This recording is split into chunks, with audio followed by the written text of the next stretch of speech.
What happens when you take one of Marvel's most powerful villain, one of the biggest X-Men casts ever assembled, a massive budget, and somehow end up with one of the franchise's most forgettable movies?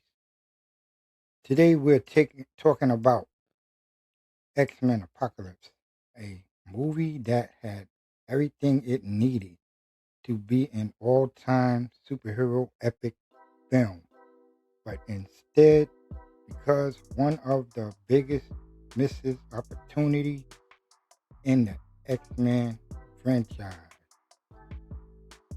There are definitely things that movies get right, and one scene in particular almost saves the entire experience. But there's one huge problem that keeps hiding this movie back from greatness, and we'll get to that in a minute. What's up, everyone? Today we're reviewing X-Men Apocalypse, the ninth X-Men film and the follow-up to what many fans consider one of the franchise's best entries, X-Men Days of Future Past. Coming off that movie, expectations were high.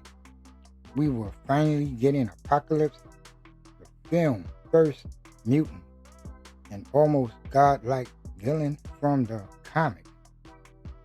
We were getting younger versions of Cyclops, Jean Grey, Storm, and Nightcrawler. Everything was set up for the unforgettable showdown.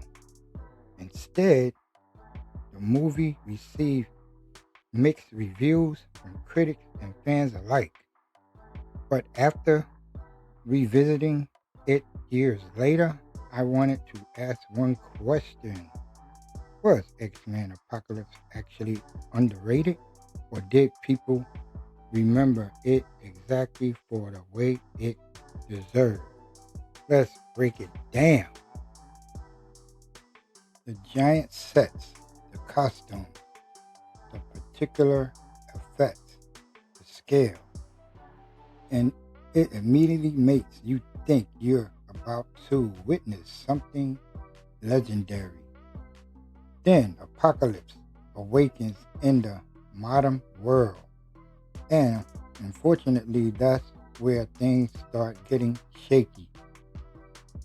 Oscar Isaac is an amazing actor. We've seen him deliver amazing performances in countless movies.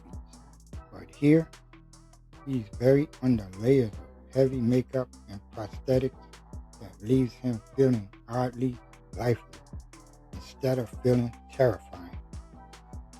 Apocalypse often comes across as slow, emotionless, and strategically quiet, considering this is supposed to be one of Marvel's most dangerous villains.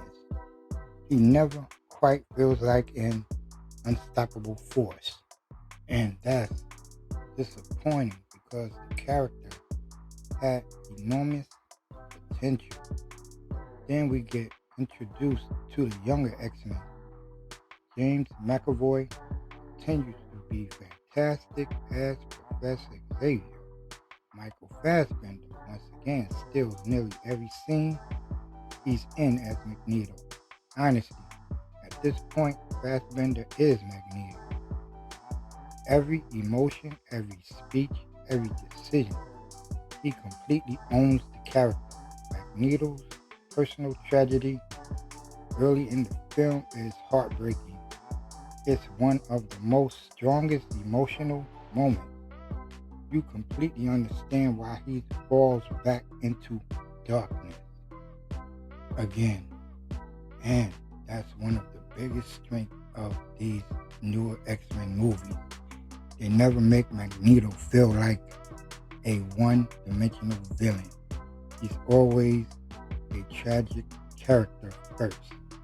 Jennifer Lawrence returns as Mystique, but it's obvious by now that that's the franchise had shifted her into a much bigger role than the character probably needed. Instead of mysterious, she becomes more of a regular superhero leader.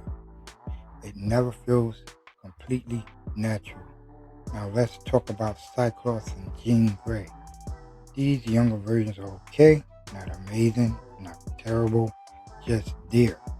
Cyclops finally gets more attention than previous films gave him, which longtime fans appreciate. Jean Grey hints at the Phoenix Force, planting seeds for future films. Unfortunately, neither character gets enough development to leave a lasting impression. Storm suffers even more, considering how important she is in the X-Men lore. She barely gets anything meaningful to do. Same goes for Pilot. Olivia Munn certainly looks the part, but the character is mostly reduced to standing around looking cool before occasionally fighting. Nightcrawler, however, ends up becoming one of the movie's most enjoyable additions. Cody McPhee brings a lot of charm and innocence to the role. His teleportation scenes are fun. His personality adds so much needed heart. Then there's Quicksilver. At this point, audience were already expecting another slow motion scene after the legendary kitchen sequence from Days of Future Past. And somehow they actually delivered again. The mansion explosion sequence remains one of the coolest moments in the entire franchise. The music, the visual effects, the clarity is easily one of the film's highlights. But here's where the movie gives us false hope. After the incredible sequence, you think the movie is finally finding its momentum. You think the final battle is going to keep rising the stakes. Instead, the pacing starts falling apart. Characters split into different groups. The story keeps jumping around. Apocalypse recruits his horsemen, but they never really feel dangerous enough. 4 horsemen should be terrifying. Instead, they mostly stand around waiting for the next fight. Even Apocalypse's plan becomes strategically vague. Destroy the world, build a better one, transfer consciousness, control nuclear weapons.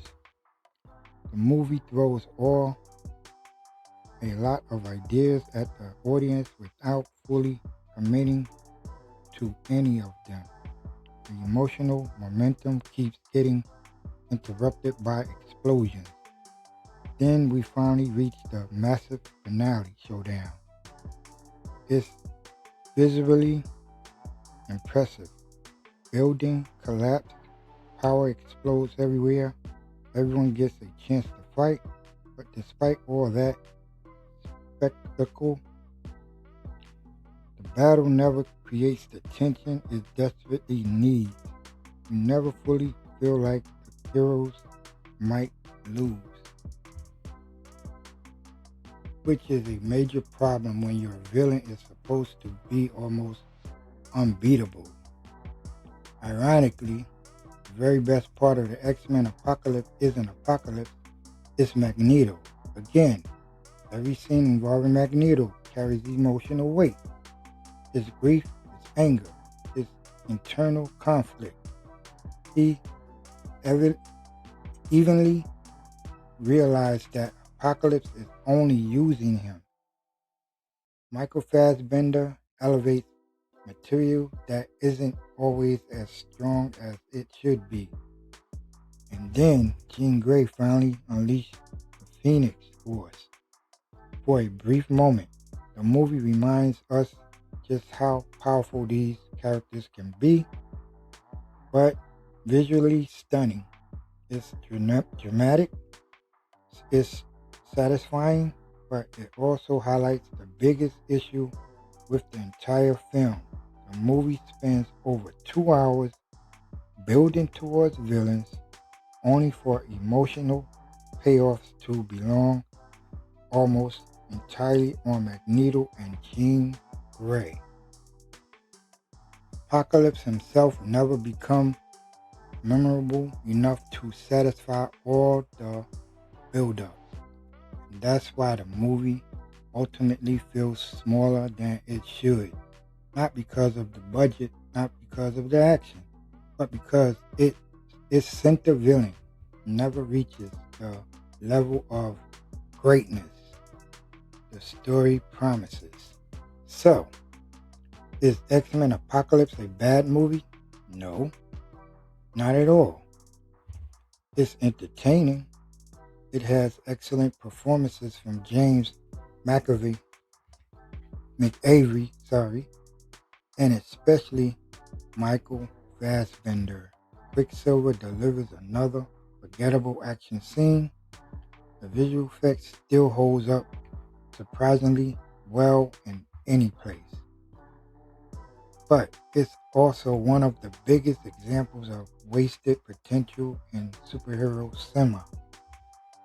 With a villain as ironic as Apocalypse, this should have been the defining X-Men movie. Instead, it ends up being good, occasionally great, but never truly unforgettable.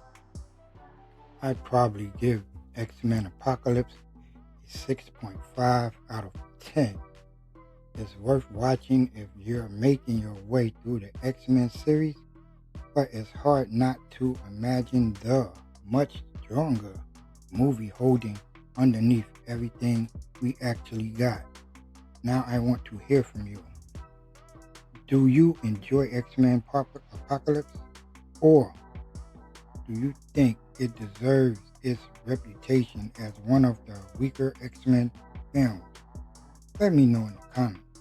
If you enjoyed this review, do not forget to like this video, subscribe for more movie reviews, and I will see you in the next one. Take care.